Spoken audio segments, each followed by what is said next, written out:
কষ্টের হবে। এটা একটা দিক আমাদের মধ্যে।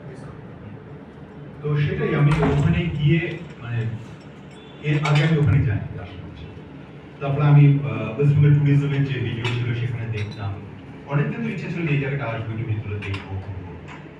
অনেক জায়গাগুলো বোধহয় একটুখানি আর একটু ভালো, যেমন টয়লেটের একটা মারাত্মক অভাব, তাই না? আমাদের যে জায়গাগুলো রয়েছে সেখানে যদি এই ছোট ছোট জিনিসগুলো যদি থাকে, আমার মনে হয় যে এই জায়গাটা আরো সুন্দর করে আমরা বের করতে পারি। কারণ আমি নিজেকে যেগুলো দেখছি, মানে ওই বললাম তালবেরিয়া হোক, গঙ্গাডুঙ্গি হোক, গঙ্গাডুঙ্গির ভেতরে হেঁটে গিয়ে আমরা যখন ওই পাথরের টিলায় উঠছি, সেগুলো একটা অন্যরকম সৌন্দর্য, অসাধারণ গল্পগুলো তার সঙ্গে আমি জানতাম না, যেগুলো শুনেছি একটা দুটো বলতে পারি, খুবই অসাধারণ। মানে আপনারা একটা গল্প বলছেন ছোট্ট, ওখানকার আদিবাসীদের দারিদ্র্যের কারণে কখনো কখনো আত্মনিধনের পথ বেছে নিতে হয়।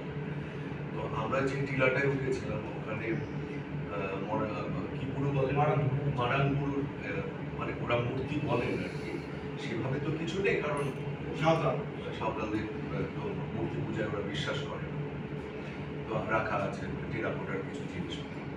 আমি জিজ্ঞেস করছিলাম কি খাবার দেওয়া হয় কি, আর এবং এইসব জিজ্ঞেস করতে করতে জানতে পারলাম যে ওখানে ওই যে টিলাটাতে যতবার কেউ আত্মহননের জন্য এসেছে, হয় দেখেছে যে হঠাৎ করে গাছের যে ডালটাতে দড়ি বেঁধেছিল সেটা ভেঙে পড়েছে, না হলে কোনো একটা সাদা কাপড় পরা কেউ লোক আর কি যেন চলে যেতে যেতে এখানে আসিস না ভয় দেখিয়েছে।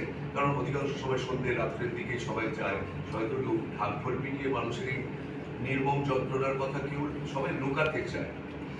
এবং ওই জায়গাটা তারপরে মানুষের মধ্যে এমন কথা ছড়িয়ে পড়েছে যে এখন কেউ ডিপ্রেসড হলে ওখানে যায়, গিয়ে বসে থাকে এবং নতুন করে একটা বাঁচার তারা মানে কি বলে মনের জোর পায়। এটা এইসব জিনিসও যে আমাদের এলাকায় এলাকায় ছড়িয়ে আছে, মানুষ তো এখন ভীষণ ডিপ্রেশনে ভোগে। আমাদের